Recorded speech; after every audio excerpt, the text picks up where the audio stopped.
This is the multiple award-winning GardenDC podcast, the podcast about everything gardening in the Mid-Atlantic region and beyond. I'm your host, Kathy Jentz. I'm the editor of Washington Gardener magazine. Our content is aimed at gardening enthusiasts, people who grow everything, from edibles to ornamentals, natives to exotics.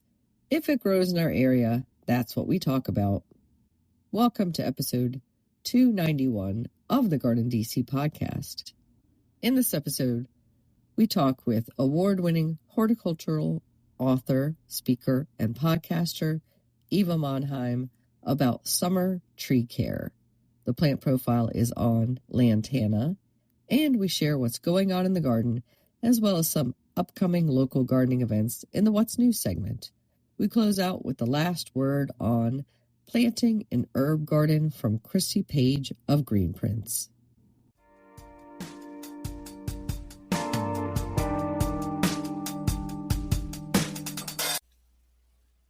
This episode, we're joined by returning guest Eva Monheim. She is the co-host of the Plant a Trillion Tree podcast. Welcome back, Eva.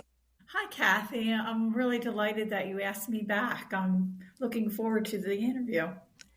Great to have you on. And the last time you were with us, it was way back, episode 12, one of our first guests. And you didn't have a podcast then. You were just, and I say just tongue-in-cheek, the author of your new book at that time, Shrubs and Hedges, and we talked all about Shrubs and Hedges with you, and that was May 2020. Can you believe 6 years have passed?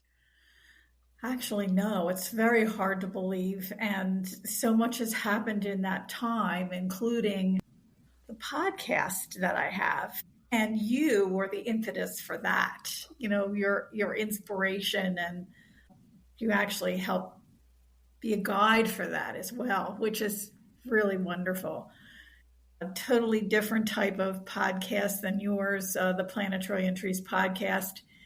And I've had a lot of other things happening at that same time. So yeah, it's been a really interesting journey. And tell me a little bit about the podcast for those who aren't familiar with it. Well, it was an inspiration. The inspiration came from Dr. Michael Durr. I had been speaking with him on the phone, and not long after we had our conversation, he said, I wish somebody would take up a cause of planting a trillion trees. And I said to him, Michael, I'll take up that cause. And I said, I don't know how, but I'll do it.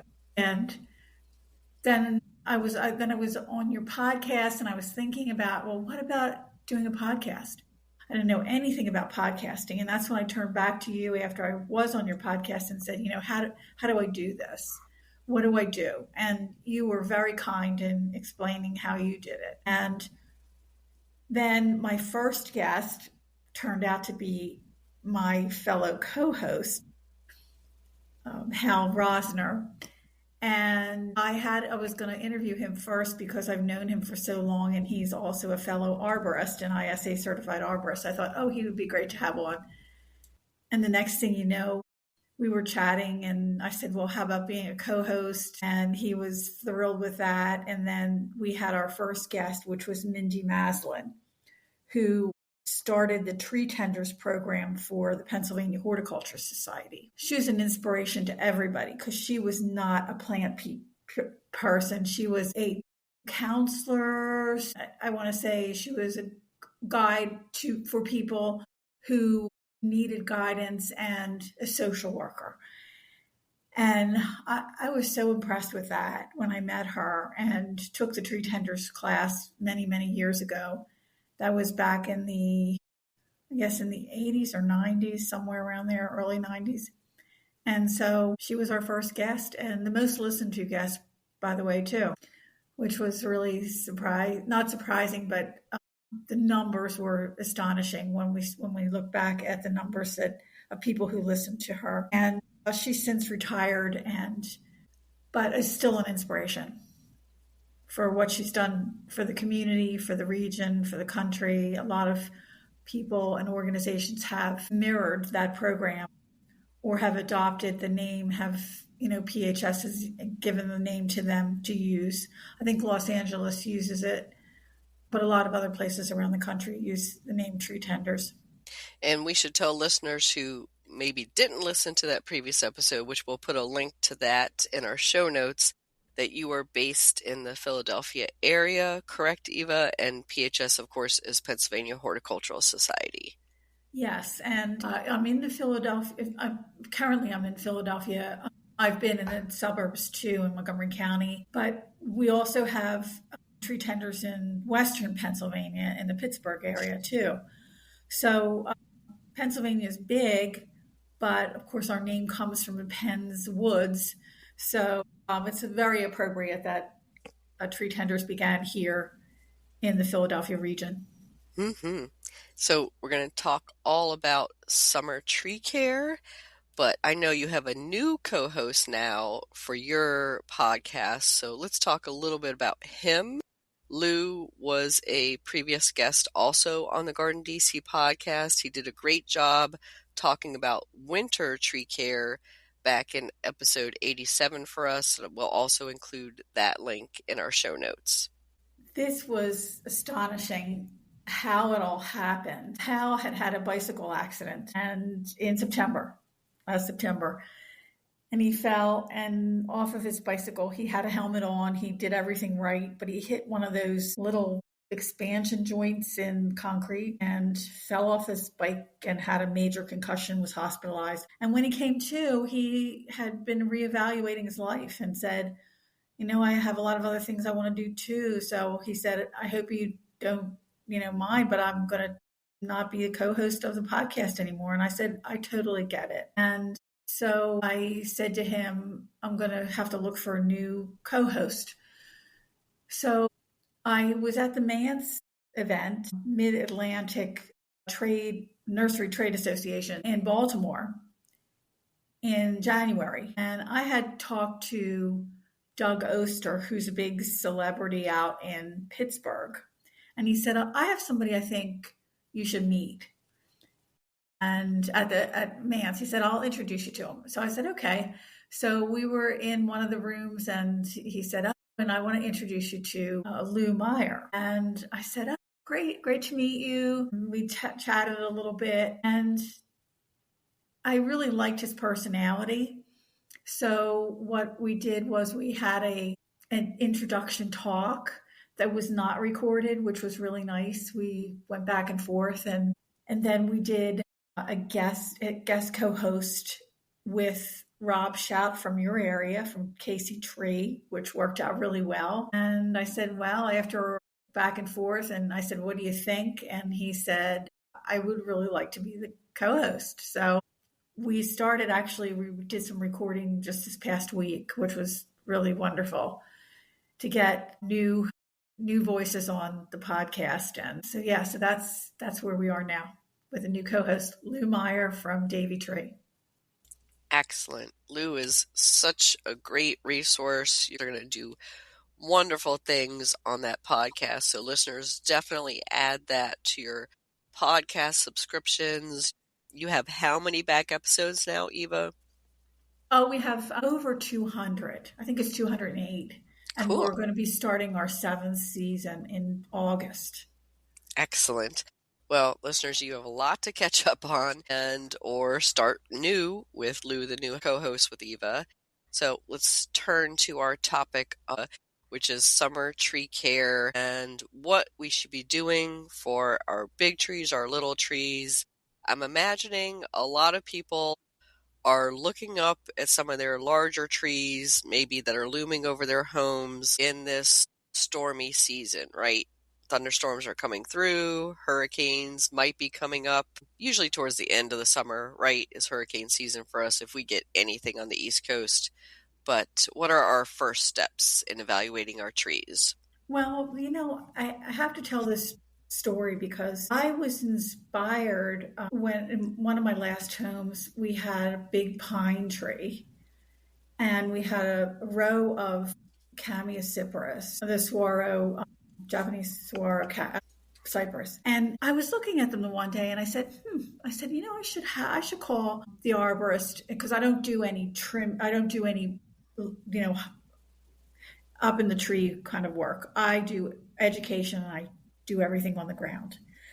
So I called one of my former students who is an arborist, and I said, Constance, I said, I wondered if you can come over with your team and do some pruning that removes heavy weight off the trees. Mm-hmm. And especially pine trees, and especially the Camiacypris, because they're right up against the power lines. And I had gotten approval from PICO to do that. And so that's our power company in Philadelphia region. And she came and she said, you know something, I have to say, not very often that we get people who call purposefully to have their trees lightened, having the load lightened.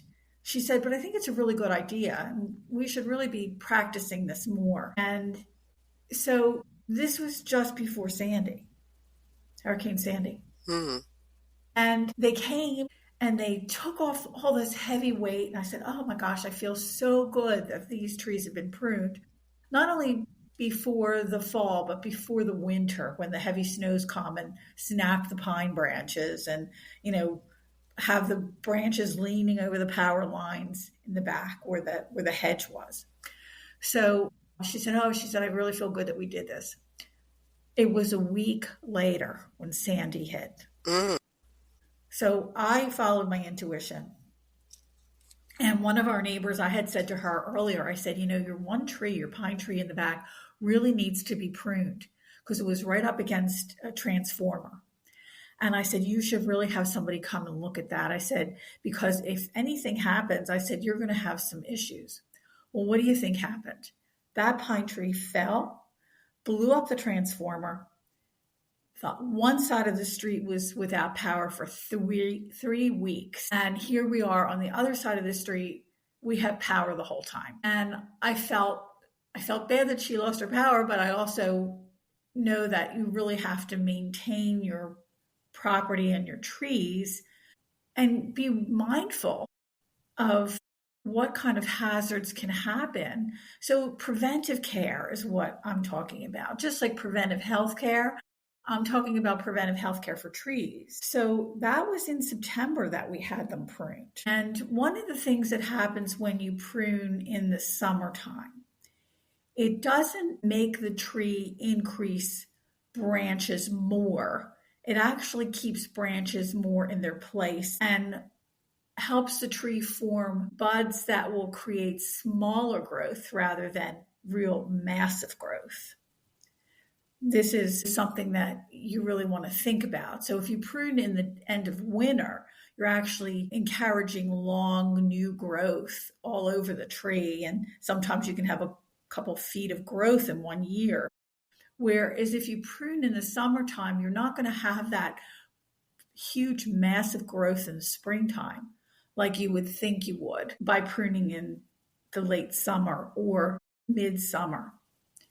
So that's a really good example. We're in the hurricane season now, just started, and I got some photos from my friend in Texas. The Houston area was just so hit very, very bad just the other day. She was showing us flooding pictures of water that's like 3 and 4 feet deep on the roadways. And you also have to think about the root system of the plant. Is it going to be able to hold the tree up if you get a heavy rainstorm and the ground becomes so saturated that the tree is going to fall over? That's another thing to think about. Or if a long wind comes along and after a heavy rain, and is it going to topple the tree over? And if it's pruned, and it's pruned so that it's less likely to cause big swaying in the wind, you'll have less likelihood of a tree toppling over. Mm-hmm. And that's a great point, Eva. I think that people don't understand that trees are supposed to move. Yes. That they look like they're stable and straight, especially, a big stately oak. But in a wind, if they don't move or sway with that wind, that is not a good thing, right? Right. And a good example of this, and we've talked about this off air as much as some people talk about it on air, is the idea of piling up mulch around the base of the trunk of the tree. And I think that actually was a misconception of building a berm, which was supposed to be a berm outside of a big ring around the tree, that berm to hold the water in, that berm as the tree is establishing. So that berm that people build around the trunk of the tree is very harmful for the tree. So it would be like if somebody planted you or took your feet and put them into sand ankle deep and you couldn't get out, or into quicksand, that it doesn't allow you to bend and move like you would typically if that wasn't covered. So think of the tree as the base of the tree is a foot, or big feet that have a bend, and where that bend is where the tree can move, and as it moves and sways in the wind, it actually thickens up the trunk, and that trunk will move less and less as long as the tree is well balanced above. So I always look, and this is a case in point that happened at one of the big arboretums, and they had this big oak tree, and they had a long lever on it at the bottom of the tree. They left this limb on because the tree was had a lot of damage from another storm. So they left the long limb on. And what happened was, when another storm came, that limb acted like a lever, and it kept swaying until it brought the whole tree down. Yikes. In the storm. The tree was enormous. It was one of the oldest trees on the property. And unfortunately, good thing it didn't there were no buildings around for it to damage, but it did do enough damage with the plant material around it.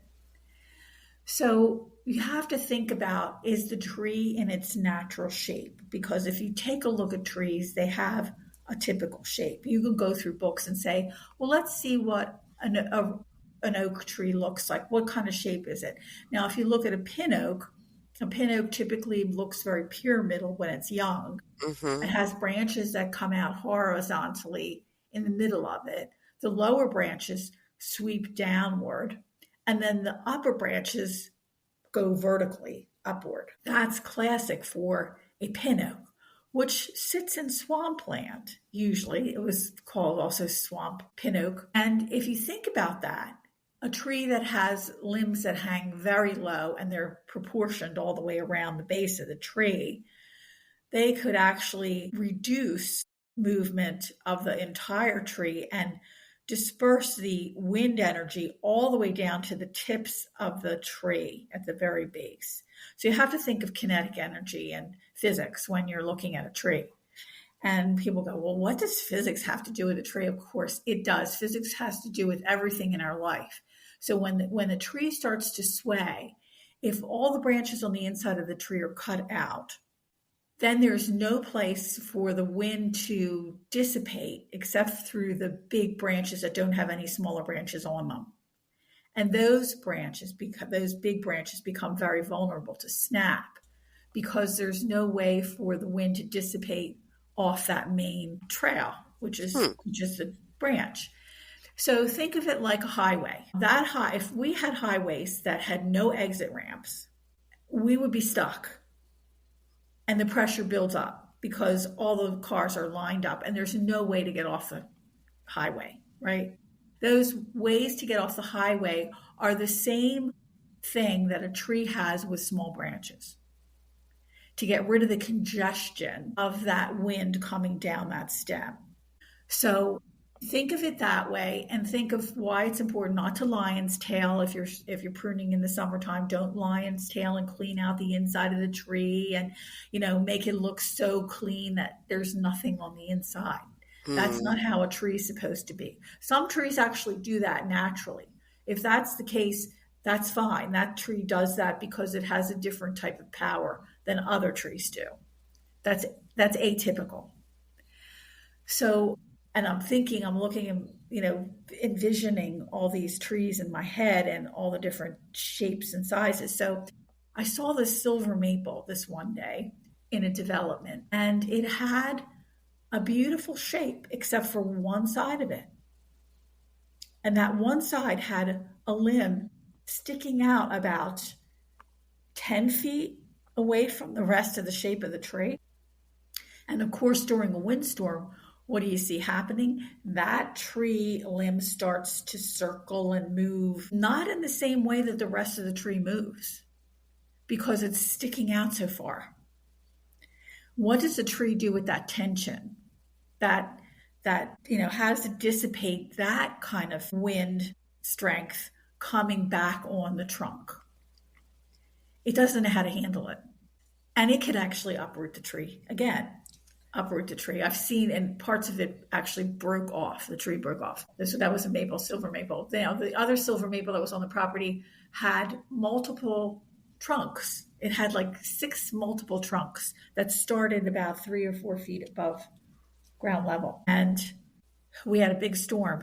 And one of those trunks fell and smashed a car because there was too much tension at the base of the tree. And they were codominant leaders with included bark, which means that the bark rolls inward rather than have a nice support system on the outside. And the branch just fell.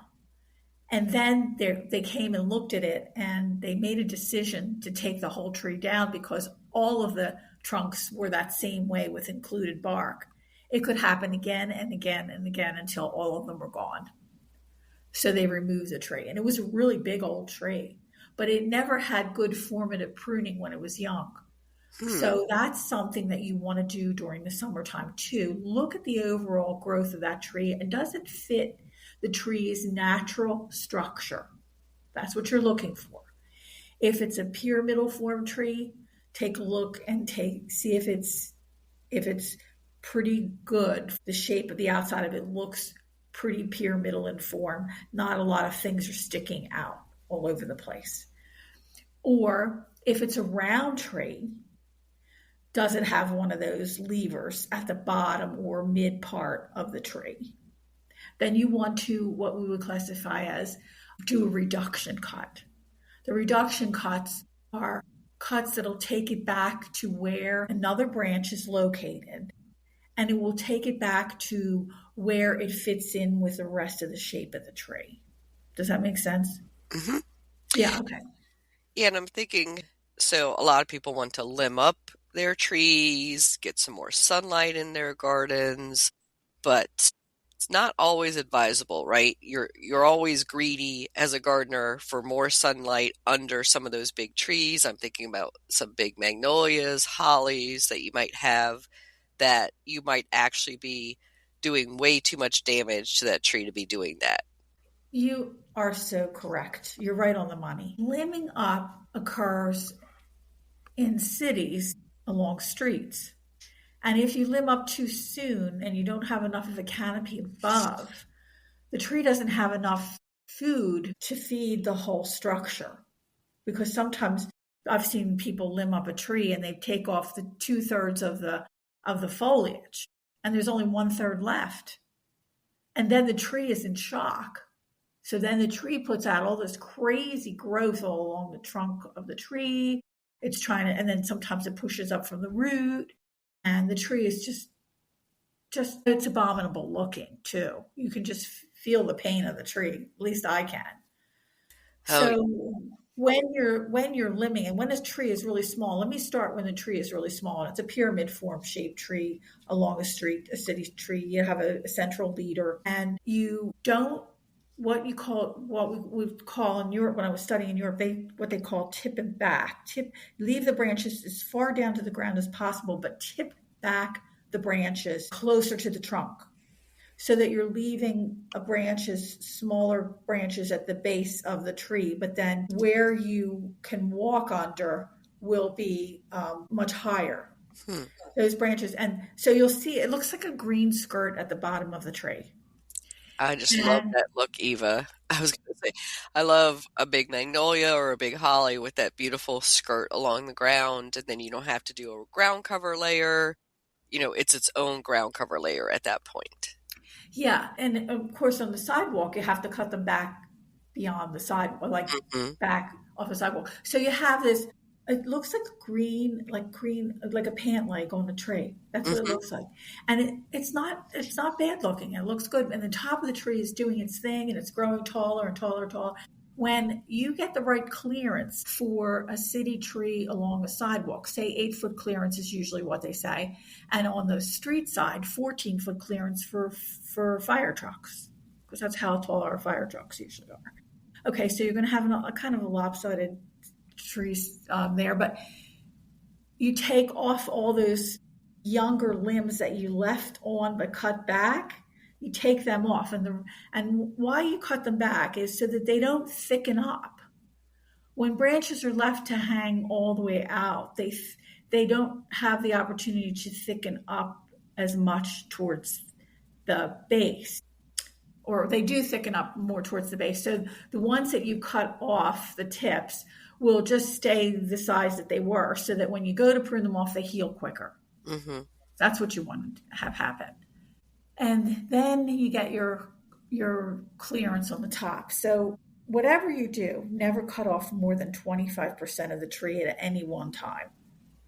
That's a rule of thumb, number one.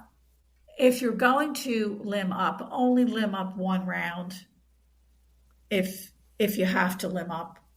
If you have to limb up more than one round in one area, then do it gradually by heading back the end of the branch slowly over time. That way the tree won't go into as much shock. Mm-hmm. So if you want to grow things underneath your tree, wait until your tree gets sizable and there's proportion enough at the top of the tree that when you start to remove your lower branches, you still have 75% of the tree up above, and you're only cutting off 25% of the base.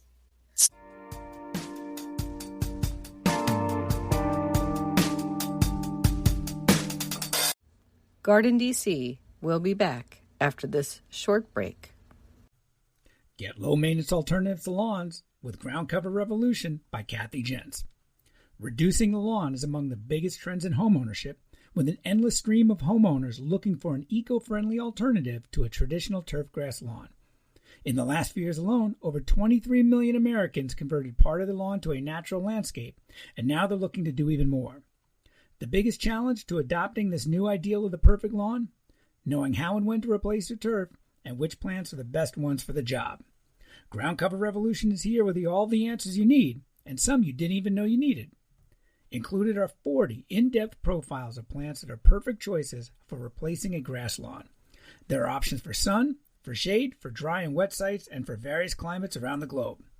There are choices that bloom, options that are evergreen, and selections that are deer-resistant. Kathy Jentz has also included an incredibly useful chart that gives you all the specifics on each of the 40 choices for quick reference and to make your ground cover selection process even easier. Whether you want to replace the entire lawn or just reduce the amount of land dedicated to turf, Ground Cover Revolution will help you usher in a new and improved idea of what a beautiful lawn should be. Ground Cover Revolution is available now wherever you buy books, including Amazon.com and Bookshop.org. This episode is brought to you by Prime. What if you had one more chance with the one that got away? Sam, you came home. Based on the best-selling novel from Carly Fortune. Every Year After follows childhood friends Sam and Percy as they reunite in the dreamy, nostalgic lakeside town of Barry's Bay. Love can be hard to find. So if you're lucky enough to find that person, never let go. A second chance at first love. Every Year After, now streaming only on Prime.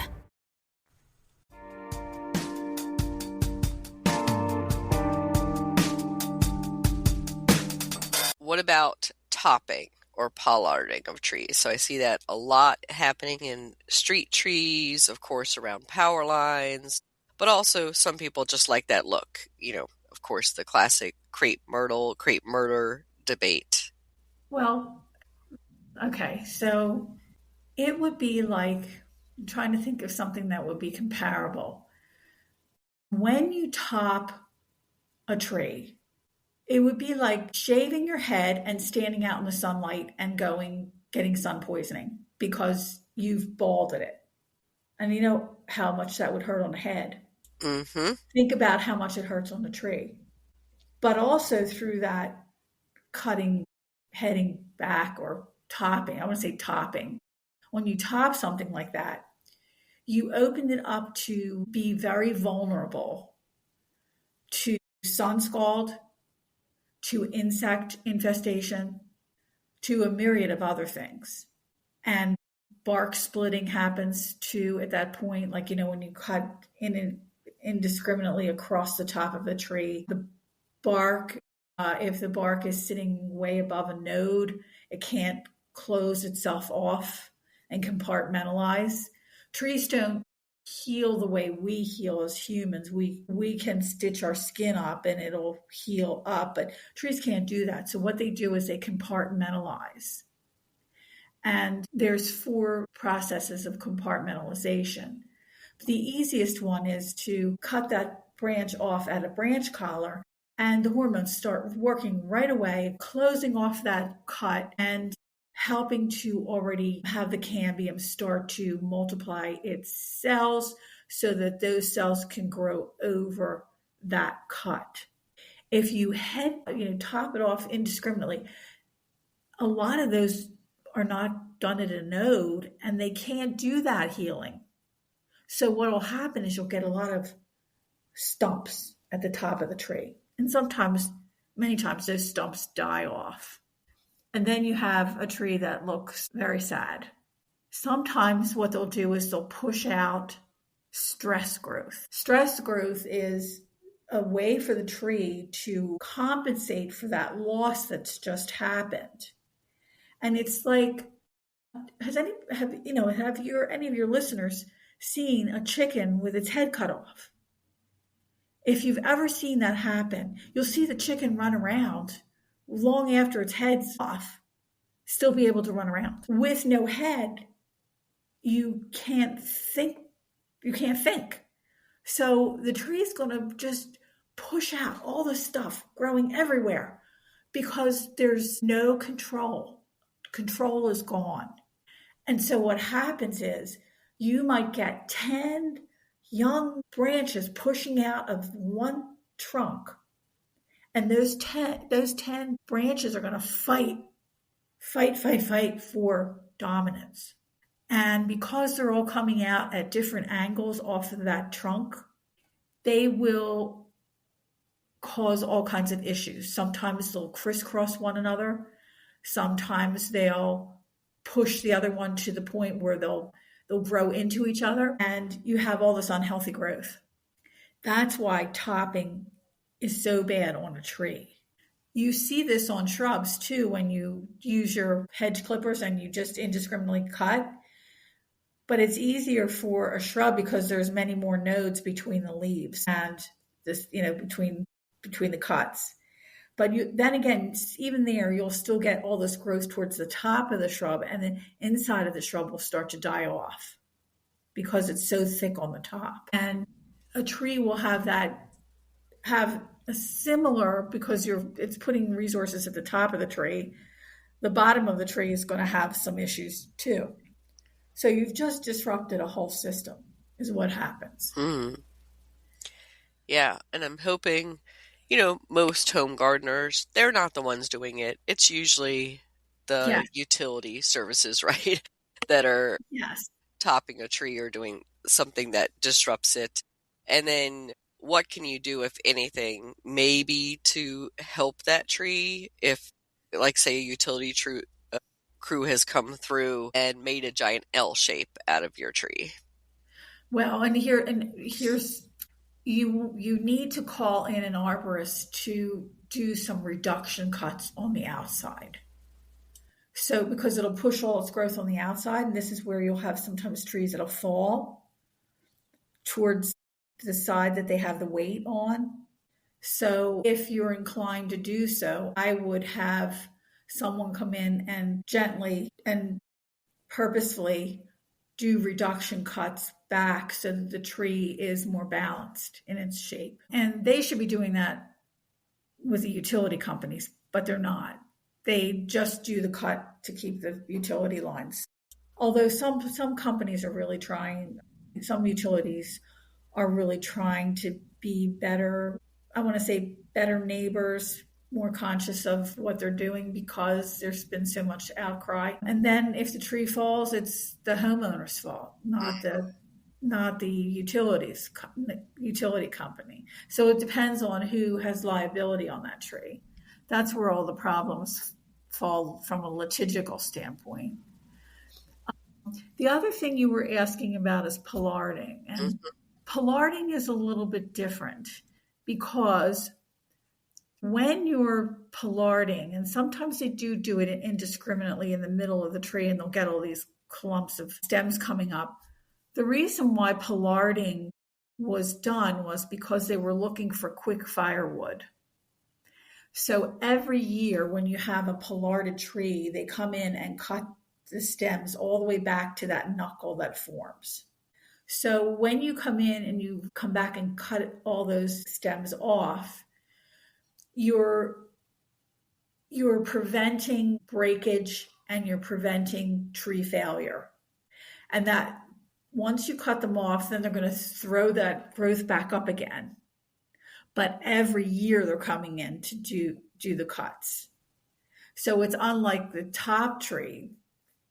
The person who does the topping of a tree and doesn't come back every year to do it, to clean it up, that's when you have real serious issues. With pollarding, it's purposely done so that people can have, and this happens in Europe a lot because they wanted to have a more formal look, number one, but number two, because they had decimated all their forests, the only place where they could get wood was off of these large hands that they created, and every spring that they would cut them back. And that wood was used not only for like spindles on chairs, but for other purposes besides firewood. Interesting. Yeah, and it's definitely a look. I'll say that. And a science to it. I wouldn't attempt it myself, but if you had a tree that you might want to experiment with, are there particular ones that do better with pollarding, Eva? Actually, yes. And it would be, you're very fast growing. And of course, for years and years, the London plane tree has been used for pollarding. And I know here in Philadelphia, way back in the 60s and 70s, when we had the knowledgeable people from Europe, the immigrants coming in, this is why immigrants are so important to have.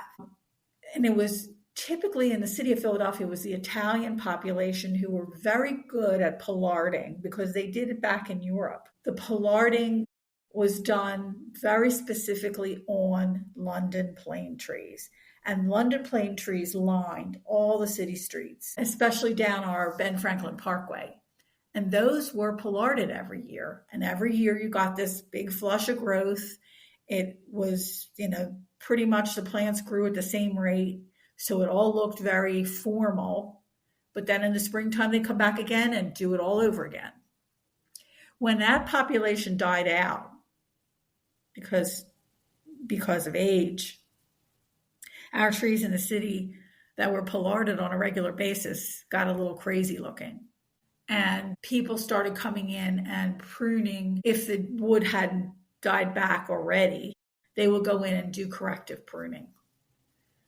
That was over a long period of time. But we still have London plane trees that have been here for eons when the parkway was first planted or first built back at the turn of the 20th century. So we discussed summer pruning, mulching, not to make a volcano, right? To pull that mulch line back and make a little berm, maybe to hold whatever water we do get around the root zone. Mm-hmm. And then you mentioned insect pests in passing. So when a tree is vulnerable, they're most susceptible, of course, when they're not doing well. For whatever other reason is when usually insect pests move in. So what do we need to be looking out for in the summertime as far as insect pests? Or are there things that we can be doing preemptively to help our trees? Well, again, we were talking about proper pruning cuts. Proper pruning cuts will help to alleviate a lot of issues. You also want to look for trees that may have been damaged during storms, where they might have been a broken branch that came off. What does that broken branch look like? What does the stump look like? Is that a possibility for insects to get into that because it can't heal properly? You can go back and have, prune that back to the branch collar. Take a look at and I'm thinking of spotted lanternfly because that's big right now in our area. And certain types of plants are more vulnerable, like our maples and of course, the greatest one is the grapevines. And I was working on a property yesterday, and the grapevines were covered with little nymphs. So you want to take a look at that, but you also want to look for later in the season the sacs, the eggs that they lay that'll be on the trunks of the trees. You look for like masses. You want to look for canker sores, which will appear on a tree or branch, which is a weeping or bleeding of the tree. And we had a wonderful lady. Her name was Susan Posner from Canada on our podcast, and she was talking about canker and how she handles it. And she actually gets a paper box cutter and cleans up the edge of the sore, and then cleans up the debris. She makes sure that she puts it into a container that she can throw out because it's not something you want to put in your compost, and then tries to let it heal on its own after it's been scraped and cleaned. And that I thought was a good trick for canker. I think I see that a lot, Eva. I think on cherry trees, not just fruiting cherry trees, but our ornamental ones will sometimes get that weeping sore. So that's great advice to look out for that. Yeah, and cherry trees in particular have a thing that happens called gummation. Gummation is when the sap bleeds out of the tree and it gets really gummy, like almost like chewing gum, like somebody stuck chewing gum on the side of the tree. Yeah, it usually looks like this giant wad of, sometimes clear, sometimes opaque. Yeah. But yeah, you're like, what is that on my poor tree? But it's definitely sticky, I'll say that. It's sticky, and those kind of sticky things will actually attract insects, especially if they are on the sweeter side.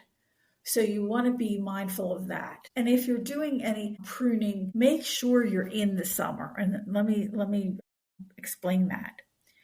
The worst time to prune anything is when the buds start to elongate. There's some exceptions. When the buds start to elongate on trees and they are starting to bloom, they are putting out so much energy that if you try to prune the tree then, they will be trying to push out the buds and at the same time trying to heal that sore that just got created. And it's a nightmare for the tree because it's just so much energy that's being robbed from the blooming process and from the extension process of the leaves. So you want to wait until the leaves are fully extended and hardened off before you do any summer pruning.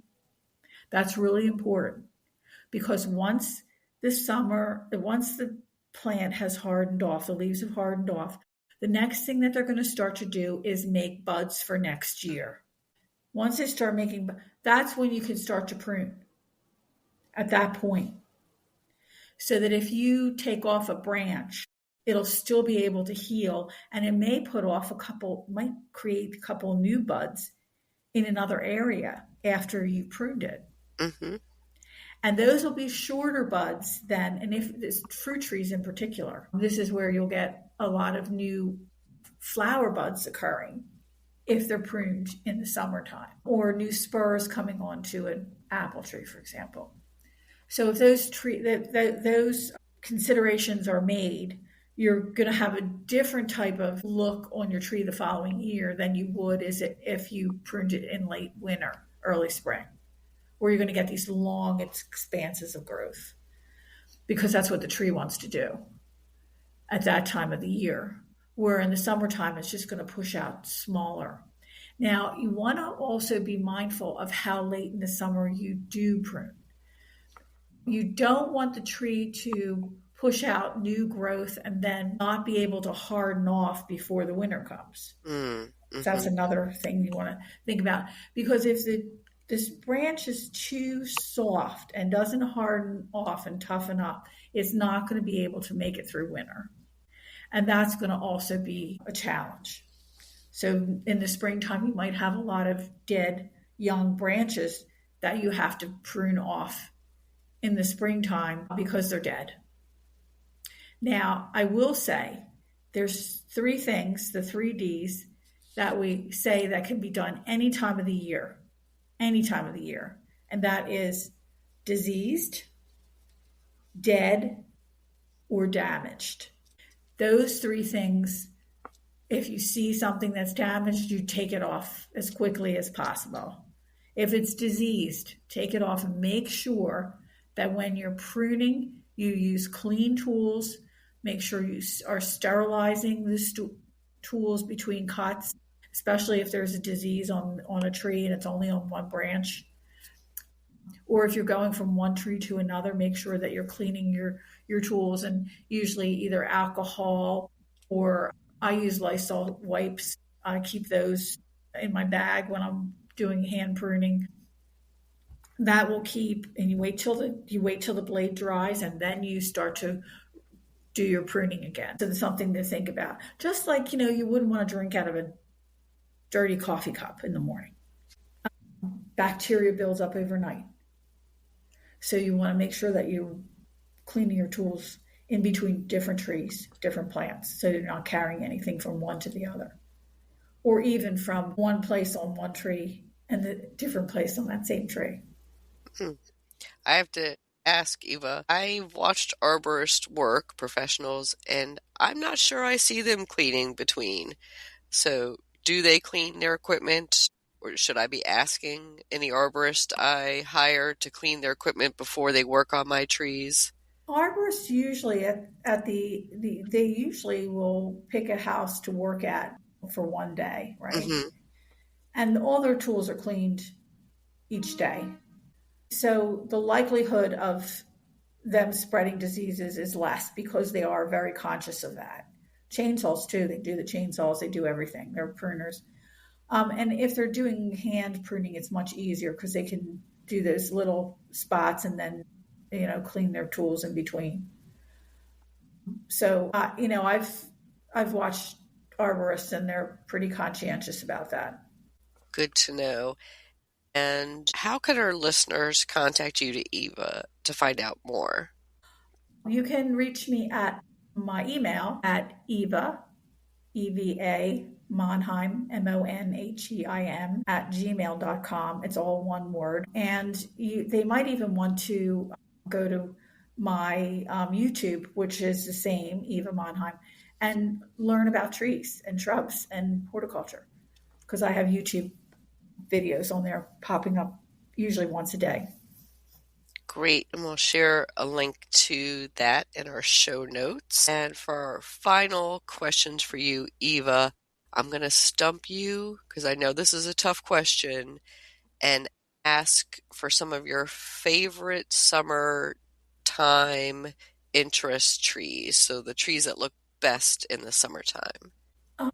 Summertime right now here in Philadelphia, in the middle part of Juneteenth, our southern magnolias are blooming like crazy. Mm-hmm. They've just started, and I'm looking around, and we have more and more southern magnolias than ever before, and the blooms are incredibly large, which is wonderful because they have a wonderful fragrance. The other one is the southern magnolia, which someone said to me the other day, they smell something really wonderful. What is it? What is it? What is it? And we're looking around. I said, it's a southern magnolia, but I don't know where it is. And then we finally found it. So that's another one, which is great for a garden in the summertime. Another summer bloomer, it's just coming into bloom now, and it's a controversial one, but we have them here on our streets because we're not near a lot of native open spaces. But it is the Colereteria paniculata, the golden rain tree, which attracts a ton of pollinators. That tree is in bloom right now. which is beautiful, and it's round, and it does produce a lot of seeds, so you have to be careful of that. The catalpa just went out of bloom, but that's another one which I love. Late spring, just edging on summer. Let me see what else. Oh, and our crepe myrtles are going to start coming into bloom too. And please don't crepe myrtle your crepe myrtle. That's a tongue tire. Please don't murder and do crepe murder on your crepe myrtles, because they really never need to be headed back. I would recommend buying the right cultivar size-wise that you don't have to prune, because right now there are so many different size crepe myrtles. You can get the ones that are short, shrub-like, ones that are hedge-like, taller, and ones that are tree-like. So buy the appropriate one so you don't have to do pruning every year. Good advice. Thank you so much, Eva, and good luck on your new co-host and the Plant a Trillion Trees podcast. Thank you so much, Kathy, and I'll look forward to seeing you soon.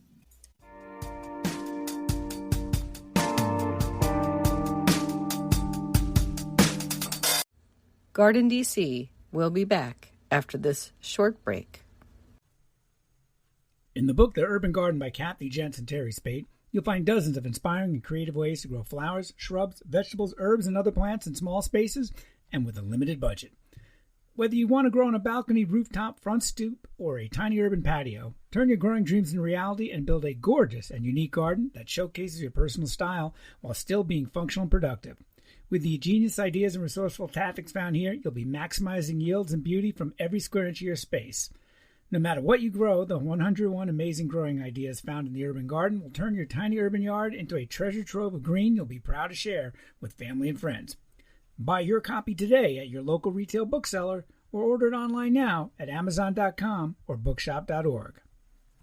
Study and play come together on a Windows 11 PC. And for a limited time, college students get the best of both worlds. Get the Unreal College Deal. Everything you need to study and play with select Windows 11 PCs. Eligible students get a year of Microsoft 365 Premium and a year of Xbox Game Pass Ultimate with a custom color Xbox wireless controller. Learn more at windows.com/student offer. While supplies last. Ends June 30th. Terms at aka.ms/collegepc.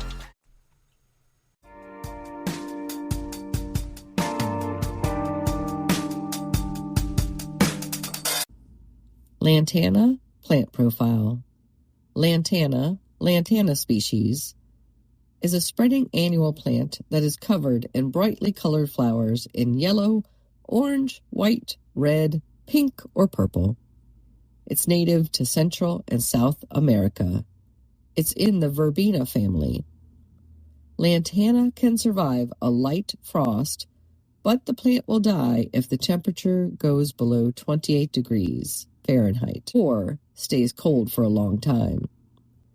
It's a hardy perennial when grown in USDA zones 8 to 11, and it can be invasive in some areas, including Florida, Arizona, and Hawaii.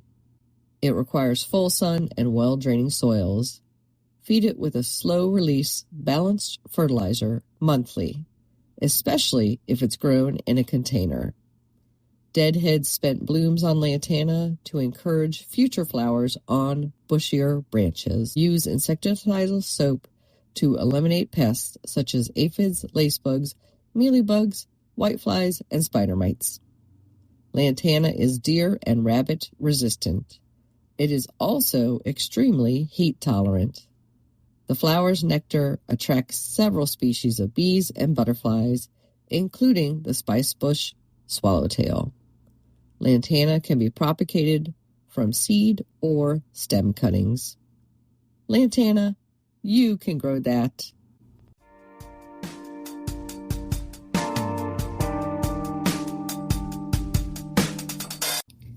What's new in the garden this week?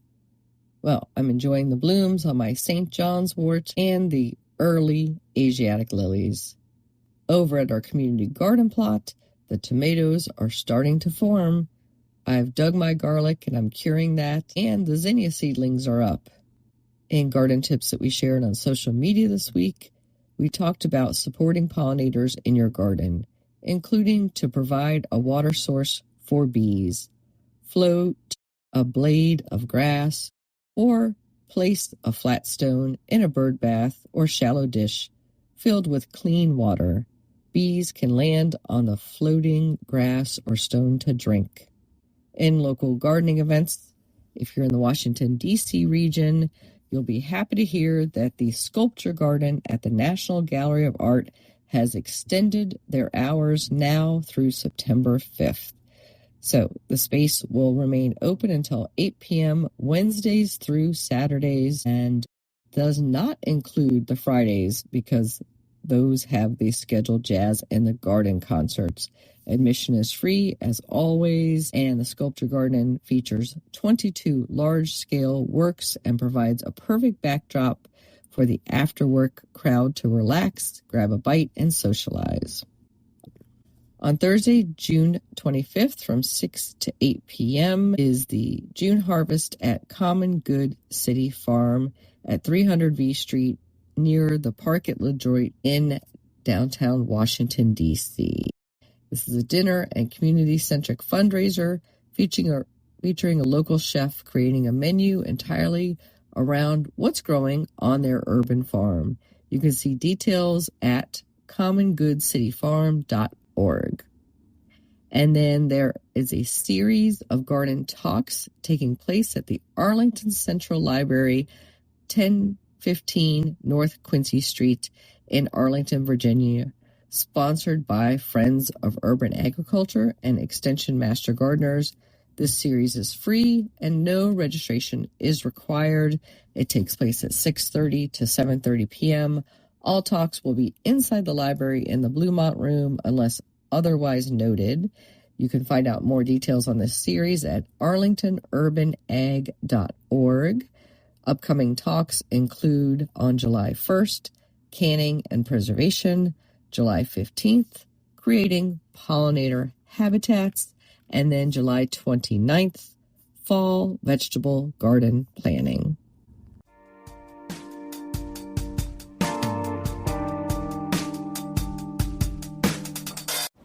This is Christy Page with Food Garden Network with Planting an Herb Garden by Amanda MacArthur. Unleash your inner green thumb with our ultimate guide to growing a garden full of fresh herbs. Now, herb gardening is one of the most enjoyable and rewarding hobbies out there. Not only does it give you fresh herbs to cook with, but it also adds a splash of color and fragrance to your home when you grow them indoors or hang them to dry at the end of the season. Plus, there's something quite satisfying about planting an herb garden and growing your own herbs from scratch. So if you're ready to get your green thumb sturdy and start your very own herb garden, here are some tips on how to get started. First things first, decide which herbs you want to plant. You can either choose a single herb that you love or a combination of herbs that complement each other. Some herbs that are great to plant together include rosemary, sage, oregano, basil, thyme, cilantro, chives, dill, and parsley. These herbs all require similar growing conditions, so they can be planted in the same container or bed. Those that prefer partial shade like oregano can be planted toward the back of the bed where they might be shaded by taller herbs. Other herbs like mint should be planted separately as they tend to take over and crowd out other plants. But you can also plant them in a terracotta pot directly in the bed to keep their roots from spreading. So let's review some of the best companion plants for these herbs. Basil. Their best companion plants are parsley, cilantro, oregano, chives, chamomile, borage, garlic, and rosemary. Parsley, a very versatile herb with a bright, fresh flavor. Their best companion plants are oregano, rosemary, sage, savory, thyme, basil, chives, lavender, lemon balm, and marjoram. Thyme is a woody, aromatic herb with a slightly minty and lemony flavor, used often in Mediterranean cuisine. Their best companion plants, rosemary, marjoram, oregano, parsley, sage, lavender, dill, bay, fennel, and savory. Now, sage is an earthy, savory herb with a slightly bitter flavor and can be used in stuffing, meat dishes, and stews. The best companion plants, thyme, rosemary, chives, lavender, oregano, and marjoram. Rosemary is a pungent herb with a great aroma and piney flavor. It can be used to flavor meats, breads, and roasted vegetables. but it does prefer well-draining soil, full sun, and limited watering. The best companion plants for it: chives, thyme, oregano, lavender, sage. Now let's talk about chives. It's a mild onion-flavored herb with long slender leaves, often used as a garnish or in egg dishes. It's best grown in rich, moist soil and partial shade, and it grows well with basil, parsley, cilantro, and tarragon. Now, dill's a feathery herb with a sweet and tangy flavor, commonly used in pickling, seafood dishes, and dips. It prefers well-draining soil, full sun, and moderate watering, and it grows well with basil, onions, chives, fennel, and cilantro. Oregano is a pungent herb with a strong, slightly bitter flavor, used in both Mexican and Mediterranean cuisine, and it grows best in well-draining soil, partial shade, and moderate watering. It also grows well with rosemary, parsley, thyme, tarragon, chives, basil, lemon balm, marjoram, and sage. And finally, cilantro. This herb is citrusy, slightly sweet flavor, is used a lot in Latin American and Southeast Asian cuisine. It can also be used as a garnish or in salsa. It thrives in fertile, well-draining soil, full sun, and regular watering. And its best companion plants are basil, parsley, chives, and dill. So once you've chosen your herbs, it's time to select a suitable location for your garden. Most herbs and all of the herbs in this list prefer a sunny to mostly sunny spot, which gets 6 to 8 hours of sun per day with well-draining soil. If you're planning to plant your herbs in containers, make sure the containers have drainage holes to prevent the roots from becoming waterlogged. Well, this has been a look at planting an herb garden from foodgardening.com.